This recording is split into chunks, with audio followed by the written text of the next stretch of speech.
Democratic progressive आज़ाद party ने जम्मू में एक जिलाई सतह की कॉन्फ्रेंस मुनक्किद की। गुलाम नबी आज़ाद की क़यादत में कॉन्फ्रेंस मुनक्किद की गई है। DPAP के लीडरों ने जम्मू कश्मीर में जल्द से जल्द असेंबली इंतखाबात करवाने का मुतालबा किया।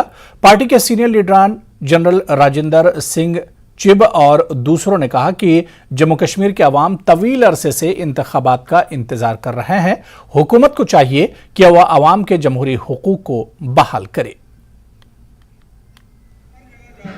जम्मू कश्मीर में राजनीतिक हलचल तेज हो गई है। मुख्तलिफ पार्टियां अपनी एक्टिविटीज को बढ़ा रही हैं। आज भी अगर हम अभी की बात करें तो डेमोक्रेटिक प्रोग्रेसिव आज़ाद पार्टी एक कन्वेंशन कर रही है। आज उन्होंने कन्वेंशन किया डिस्ट्रिक्ट यूनिट ने।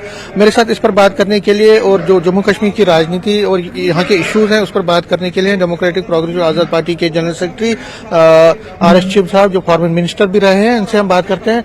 सर, अगर हम आपकी पार्टी की बात करें तो राजनीतिक हिसाब से, क्योंकि बहुत सारी चर्चाएं हैं कि हो सकता है इलेक्शन हो, तो आप क्या तैयार हैं और चाहते हैं कि जल्द से जल्द इलेक्शन होने चाहिए? देखिए, सबसे पहले आपने देखा होगा कि हमारी पार्टी ने, जो हमारे चेयरमैन हैं जनाब गुलाम नबी आज़ाद साहब, उनकी लीडरशिप में लगभग सारी जम्मू कश्मीर में बड़े बड़े पब्लिक मीटिंग्स की हैं। अब हम इस पार्टी को ग्रास रूट लेवल तक ले जाना चाहते हैं। हमारा जो अलग अलग जिले हैं उनका स्ट्रक्चर बन चुका है। अभी हमने जिला सतर की कन्वेंशन शुरू की है। ये जो आज की कन्वेंशन है ये जिला जम्मू सेंट्रल जो है, जिसमें अर्बन आता है और जिसमें हमारा सुचेतगढ़ बिश्ना आता है, इधर से माड़ खनूर खौड़ आता है, तो इवन अर्बन का जो एरिया है ये हमारी कन्वेंशन आज हो रही है। इन कन्वेंशन का मकसद है कि हम पार्टी के एजेंडा को ब्लॉक लेवल और पंचायत लेवल तक ले जाएं। आपने देखा होगा कि हमने सरकार के कुछ फैसले जो हुए लैंड इविक्शन के बारे में, डिटेल में नहीं बताना चाहता, उस पर भी हमने काफी प्रदर्शन किया।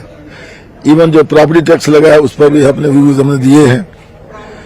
और ऑब्वियसली अगर हम डिस्ट्रिक्ट लेवल से नीचे पंचायत तक जाना चाहते हैं तो हम इलेक्शन के लिए तैयार हैं, जो प्रश्न आपने पूछा है, और हम डिमांड भी करते हैं।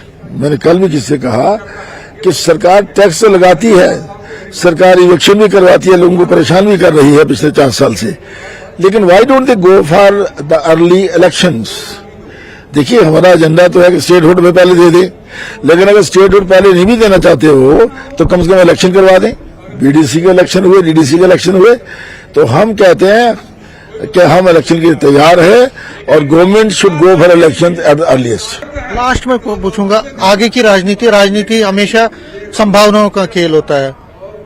किस पार्टी के साथ आप जा सकते हैं? कोई इशारा, कोई चीज? अभी बिल्कुल हम इंडिपेंडेंट हैं, इसीलिए जो आजाद वर्ड उसमें आता है, democratic progressive Azad party. Azad does not mean के ये आजाद साहब के नाम पर है। आजाद मीन हमारी सोच इंडिपेंडेंट है, हम किसी के साथ नहीं जाना चाहते, लेकिन ये राजनीति है। जैसे आपने खुद भी कहा कि राजनीति संभावनाओं का खेल है। कल को क्या होता है, क्या नहीं होता है, कब इलेक्शन होती है, तो देखेंगे वो क्या होता है। Thank you. Democratic progress Azad party के लीडर RS चिब कह रहे हैं कि संभावनाएं हैं, संभावनाओं का खेल है राजनीति, और इनका ये भी कहना है कि जो इश्यूज हैं लोगों के, चाहे इसमें डिमोलिशन ड्राइव जो था, या जो प्रॉपर्टी टैक्स लगाने का है, या लोगों के बेसिक इश्यूज हैं, उनको इसी तरह से ये पार्टी उठाती रहेगी और अपनी पार्टी को ग्रास रूट लेवल पर किस तरह से और कैसे मजबूत करना है, इसके लिए भी मेहनत की जाएगी, हार्डवर्क और किया जाएगा। कैमरामैन बंटी के साथ में समीर भट्ट, News 18 जम्मू।